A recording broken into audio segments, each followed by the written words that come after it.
कृष्ण की शरणागति लेने वाला व्यक्ति कभी दुखी नहीं होता। दुखी ना होने का मतलब क्या है? क्या उसके जीवन से दुख चले जाते हैं? नहीं, कि कृष्ण वैष्णव के जीवन में दुख तो आता है, पर वो उसको ज्यादा अपने ऊपर हावी नहीं होता, उसको ज्यादा अपने ऊपर प्रभावित नहीं होते। आप यदि भक्ति पथिक बन गए तो ऐसा नहीं है कि कष्ट जीवन में नहीं आएगा। मैं ये भी कह दूं, पहले से ज्यादा भी आ सकता है, लेकिन आप उसको हावी नहीं होने दोगे, आप उसका अनुभव नहीं करने दोगे, आप उसका अनुभव नहीं होने दोगे स्वयं को भी। बहुत प्यारा भाव है।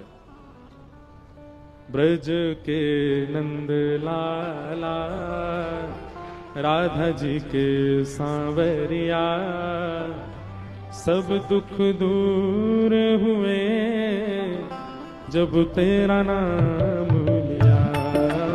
ब्रज के नंद लाला। सोच समझ करके करने वाला वो प्रेम नहीं होता। प्रेम सोच समझ के थोड़ी किया था, प्रेम तो हो जाता है जिसमें प्रेमी को सोचना पड़ता है कि अब मैं क्या करूं। वो प्रेम नहीं है, तो समझो प्रेम वहां घटा है। बस अपने आप हो जाए, सहज भाव से कुछ कर दिया और वो हो गया, वो प्रेम है। दुनिया तो आपको बावड़ा ही कहेगी, पागल ही कहेगी, कुछ भी कहेगी, पर एक बार प्रीति लग जाए ठाकुर जी से, उसके बाद चाहे जो हो जाए जीवन में, वो भक्ति कभी नष्ट ना हो।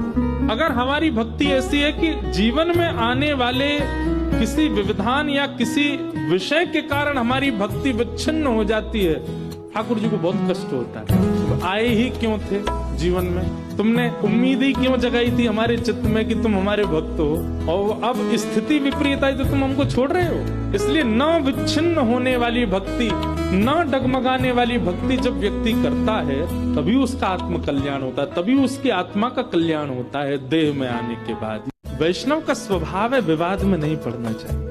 वैष्णव का स्वभाव है जहां लग रहा हो कि कुछ भिड़ंत होगी, कुछ कलेश होगा, कुछ कहासुनी होगी, वैष्णव पहले ही शांत हो जाता, नहीं करता वो काम। और कई लोग हैं वो तो तैयारी कर, मैं तो इसी दिन की प्रतीक्षा कर रहा था कब लड़ूं तुझसे।